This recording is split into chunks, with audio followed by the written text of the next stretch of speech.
Pax et Bonum. Semoga Tuhan menganugerahkan damai dan kebaikan-Nya kepada kita. Dalam nama Bapa dan Putera dan Roh Kudus. Amin.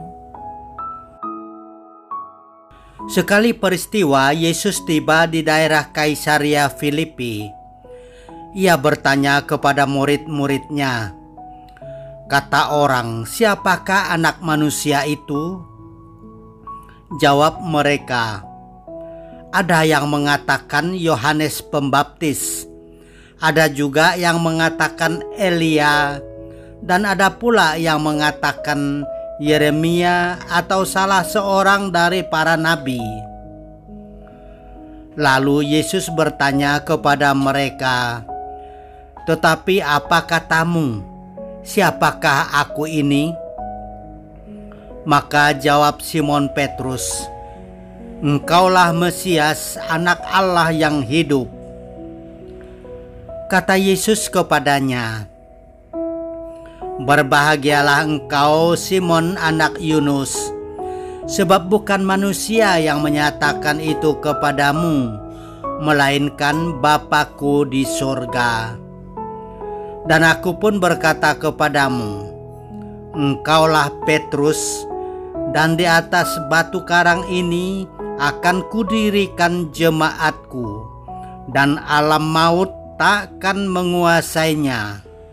Kepadamu akan kuberikan kunci kerajaan surga.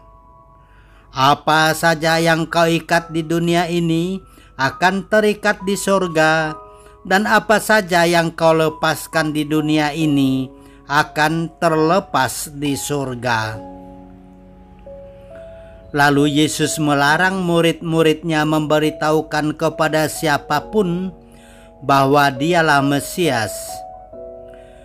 Sejak waktu itu Yesus mulai menyatakan kepada murid-muridnya bahwa ia harus pergi ke Yerusalem dan menanggung banyak penderitaan dari pihak tua-tua, imam-imam kepala dan ahli-ahli Taurat, lalu dibunuh dan dibangkitkan pada hari ketiga. Petrus menarik Yesus ke samping dan menegur dia, katanya, Tuhan, kiranya Allah menjauhkan hal itu. Hal itu sekali-kali takkan menimpa engkau. Tetapi Yesus berpaling dan berkata kepada Petrus, enyahlah iblis, engkau suatu batu sandungan bagiku, sebab engkau memikirkan bukan yang dipikirkan Allah, melainkan apa yang dipikirkan manusia. Gereja bisa saja goyah karena isu-isu yang panas dan perubahan peradaban. Tetapi gereja tetap berdiri kokoh dan abadi karena gereja didirikan di atas pengakuan iman Petrus kepada Yesus. Engkaulah Mesias, anak Allah yang hidup. Pengakuan iman ini juga menjadi inspirasi bagi Santo Yohanes Maria Vianney yang diperingati gereja semesta pada hari ini. Meskipun ia sering dianggap remeh karena lamban dan kurang cerdas, tetapi nyatanya kesalehan dan hikmat ketajaman kata-katanya serta ketekunannya berjam-jam melayani pengakuan dosa telah membawa pembaharuan yang luar biasa di Ars, satu paroki yang terpencil di Perancis. Dan banyak orang dari luar Ars mencari imam yang saleh ini untuk meminta nasihat dan peneguhan iman.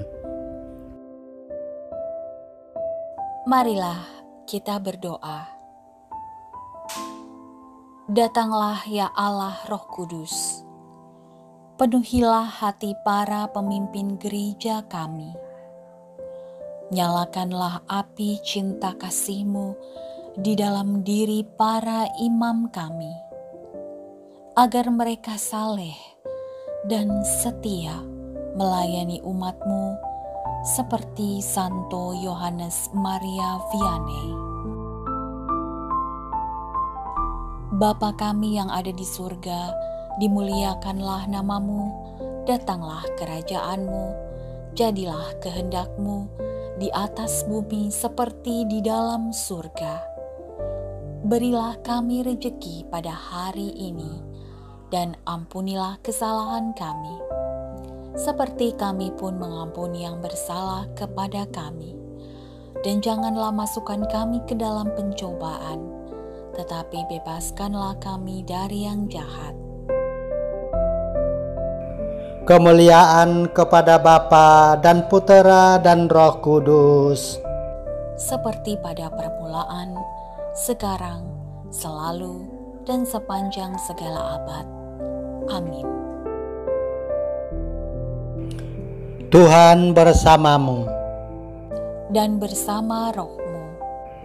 Tuhan memberkati engkau dan melindungi engkau. Amin. Tuhan menyinari engkau dengan wajah-Nya dan memberi engkau kasih karunia. Amin. Tuhan menghadapkan wajah-Nya kepadamu dan memberi engkau damai sejahtera. Amin.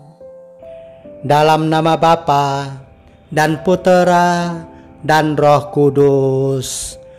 Amin.